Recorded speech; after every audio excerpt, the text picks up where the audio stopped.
Hi, you're listening to Everyday Superpower, a place where you can take some time to learn the benefits of being able to read body language and correctly communicate within the realms of nonverbal communication. You're going to be able to understand who's lying to you, who's attracted to you, and so on and so forth. If you're interested in learning more, I'd recommend you click subscribe, as I'm uploading very frequently a whole wealth of information, alright, as to which you'll be able to assess and apply to your life straight away. Alright, so hopefully it's of benefit, and without further ado, we're going to go into our lesson, so thank you for listening. Right, so today's lesson is going to be regarding body lowering. Now, this could be used by another individual, or it could be used by yourself, depending on the context and what message you want to send. Alright, it may also be subconscious, so you may lower your body subconsciously in particular circumstances and contexts. So it is what it says on the tin. You are literally lowering your body, you're shrinking your body to some degree. Okay, so a person will take a lower position relative to another individual or individuals, and it can include the overall body and posture, like the body in its entirety, or it could just include, what needs to be done, such as the shoulders or the head lowering. You may sit rather than standing, so on and so forth, alright?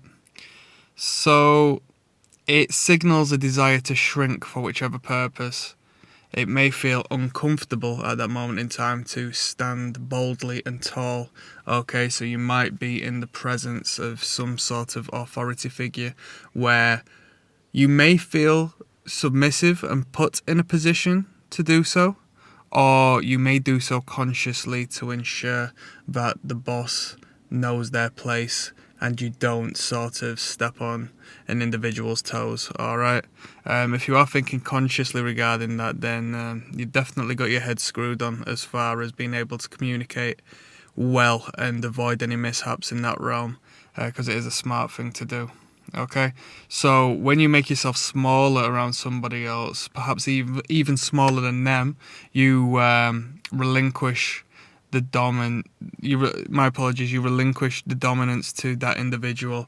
Okay, so perhaps initially you stood taller than them, you were larger than them. In sort of submitting yourself and lowering yourself, what you're doing is you're allowing that other person a little more significance within the communication. Alright, so we've talked about territory and how men in particular, women also, but men in particular partake subconsciously in heaps of territorial behaviours, and one of them being expansion. Okay, so when a man is feeling proud and bold and confident and powerful and masculine, he will expand himself, maybe stick his chest out, maybe bring his arms out, rest over, chairs and tables, rest against the wall, signifying ownership and ownership of territory in particular, alright? Kings and queens own land, and the boss, or at least the franchisees or the owner of the company, owns the company. They have the last say, they are the boss, alright? And that's a form of territorial behaviours, so hopefully that made some sense. As you shrink and make yourself smaller, you're actually holding less territorial value and allowing the other to take up the more space in a way, alright? Within dating, you can build intimacy rather than just towering over and dominating that individual, so you can see, as they say, eye to eye with another individual and create a mutual mirrored communication, alright?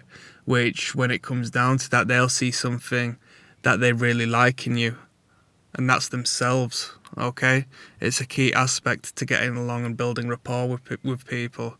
It's a very powerful tool to use. Alright, so we spoke about authority figures and how a subordinate may feel the need to take up less space and subconsciously make themselves smaller around authority figures. Now, an authority figure could also use the same behaviour around a subordinate for the same purpose, to ensure that the subordinate individual doesn't feel uncomfortable, doesn't feel like the boss is domineering or some sort of bully of sorts, some overbearing, powerful individual. So the boss can use this, such as in the dating context, to be able to see eye to eye with the people who work for him. All right.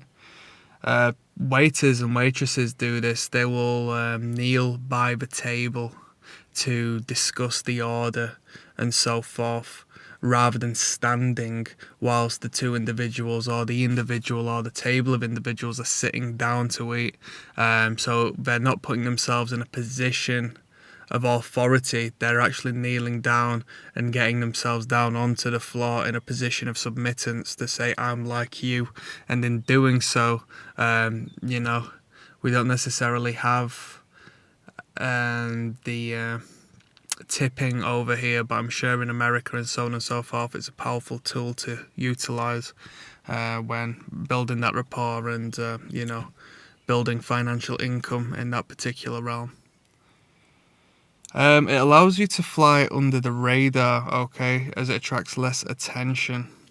So when we speak about attraction and movement attracts attention, you can still be moving about, but if there's less of you moving about, rather so than a whole big expansive individual moving around, it'll attract less attention, alright? So kids in a classroom who don't want to be picked on by the teacher to answer questions, alright, in sort of like a free-for-all situation, they may submit themselves and make themselves small and take up less space and move a little less, alright, maybe bow their head to ensure that they aren't the boldest in the room and they're not the first person that teacher's going to notice when looking around for assistance.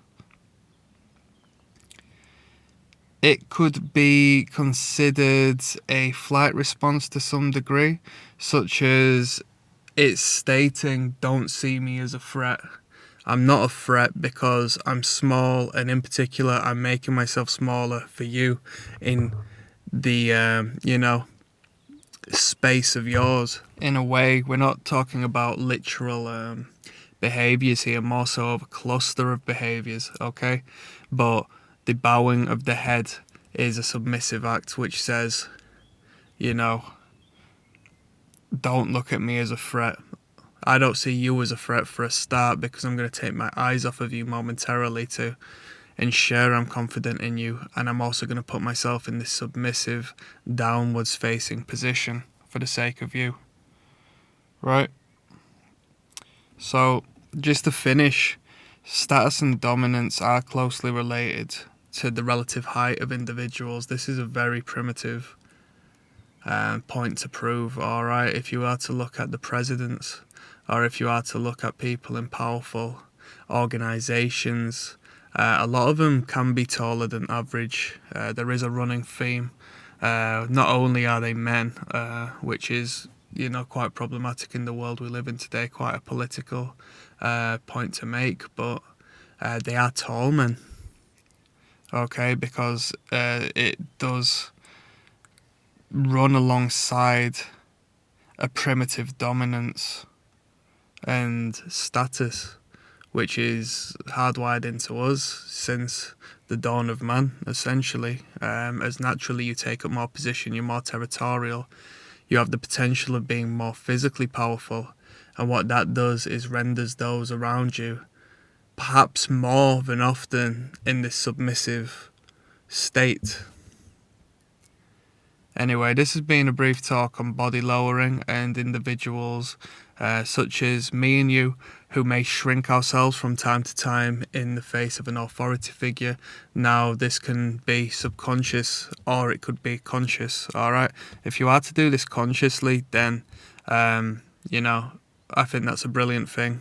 I think it's a very powerful tool to ensure that your communication is fluid and you have that space to maneuver by not stepping on the wrong person's toes, alright? So you've been listening to Everyday Superpower. I hope you enjoyed. If you did enjoy, click subscribe. I've got more to come. Thank you. Bye.